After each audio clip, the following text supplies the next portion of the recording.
Well, hello, my friends. This is Rick Hagar here at rickhagarofficial.com.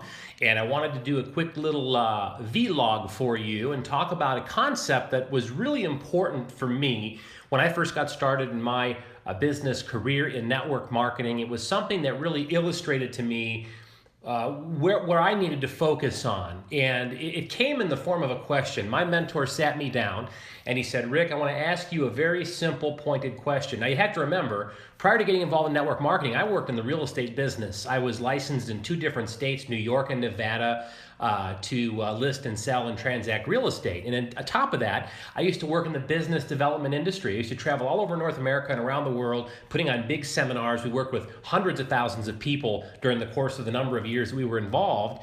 And so I thought I had a pretty good handle on business. But sometimes you complicate things in such a way where you can't really see the real solutions to things. And so my mentor that I had when I first got started in network marketing was just a dynamic individual. He had a way of saying things in such a simple way that you could understand it. It was like a ton of bricks falling on your head. And he sat me down. I was struggling a little bit in my first handful of months. I was making a lot of excuses like most of us do when things don't go our way. And he sat me down and he said, Rick, I want to ask you a question. I want you to think about this. What is it that separates a person who makes $500 a month in this business from someone who makes $5,000 a month? What separates the two? Why is it that one person can make 10 times the money as someone else? Think about that for a minute. Why is that the case? In fact, he took it even a step further. He said, why is it that someone can make $50,000 a month while others only make $500 a month? And some people make nothing.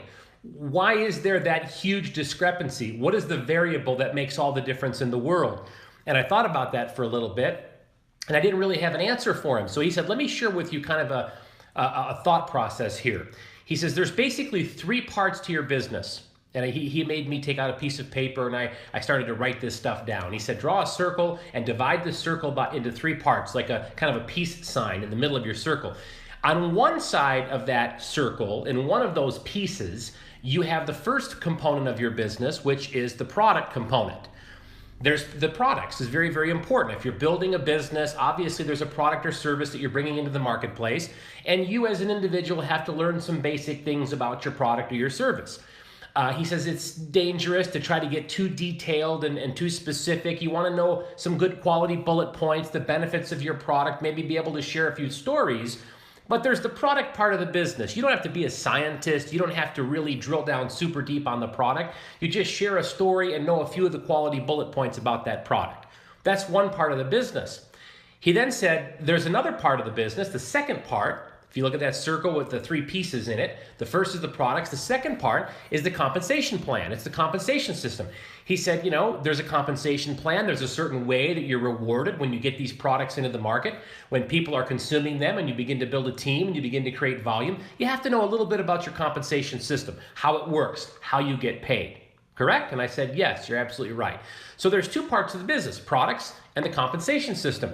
And then he looked at me and he said, now let me ask you a question, Rick. The person that makes $5,000 a month, do they have the same products that they work with as the person who makes $500 a month? And of course I had to answer yes, you know, we're working on the same products. He says, does the person who makes $50,000 a month, do they have the same products as the person who makes $500 a month? And I thought about it and I said, well, of course. He says, okay, so the variable then between those two people is not the products because they all have the same product to work with. And I said, that would be correct. He says, let's look at the compensation plan. He says, do they all have the same compensation plan to work with? And I said, yes. He says, do men make 10% more than women? I said, no. He said, do women make 10% more than men? I said, no. He says, is there special bonuses if you're tall or if you're short or if you're better looking or not? And I said, no. He says, so in other words, the compensation plan is the same for everybody, correct? And I said, absolutely. He says, so the variable is not in the products, it's not in the compensation plan. We all have the same products and the same compensation plan to work with. And I said, yes, that makes sense. He says, well, there's only really one more variable. That's a main component, a main variable. And that variable is the you variable. It's you. It's what you bring to the table. It's your level of desire. It's your willingness to set aside the time to go to work. And it's how teachable you are and how good of a student you are to learn exactly what to do and how to do it. And he talked to me about the fact that those were the three things that made up the you variable. It's your desire. And unfortunately, there are people out there that don't have any desire. Some people have huge desire. They have a real big why. They have dreams they want to accomplish. They're excited. They're enthusiastic. They're inspired by their reasons. And others just are not. They just don't have the desire. And so desire is a big role. It's a big part of the you variable that you have to bring to the table if you want to become very successful in this business. Then he said, there's a willingness. You got to have a willingness to set aside the time to go out and work the business.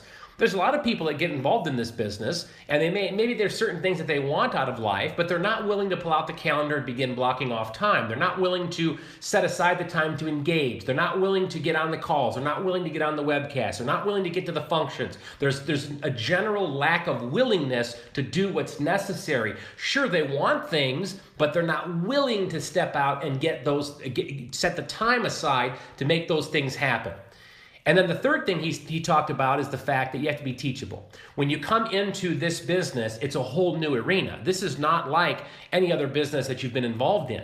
In fact, it kind of works the opposite as most other businesses. If you're in real estate, or if you're in insurance, or if you're in some type of sales profession, you generally want to become more and more skilled on the product. You generally want to become a stronger, better salesperson, whereas in our business, you want to focus more on sharing stories, and you want to filter and sift and sort. And there's a whole new set of parameters or skills that you learn in our business that are very different than the typical corporate world.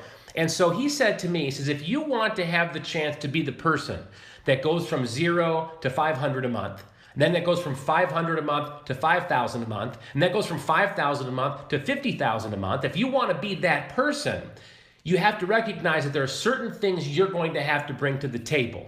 The you variable, if you will. Your desire, your reasons, your dreams, your willingness to set aside the time, the effort, and the energy to do the things that need to be done. And of course, you have to be teachable and be willing to learn how this business works and be a student and not come into it and think that you know it all. And that was a big part of my problem when I first got started in this business, because again, I came out of the real estate business. I came out of the business development arena. I hung around with people like Jim Rohn and Tom Hopkins, and I thought I had all the answers.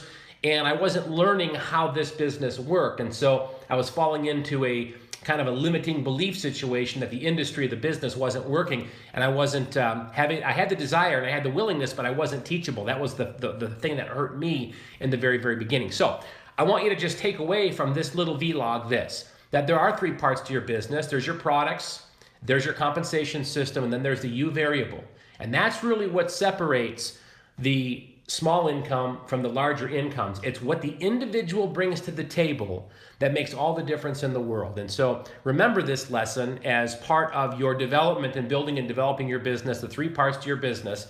I hope you've been able to find some value here in what we've talked about. If you like what you've heard here, feel free to go ahead and share this utilizing any of the share tools that you see on our page. I appreciate you so very much. If you have any questions, thoughts, or comments, you can go ahead and comment in the blog here, and I will do everything I can to get back with you on that. I appreciate you for tuning in. We'll talk again real soon. Bye for now.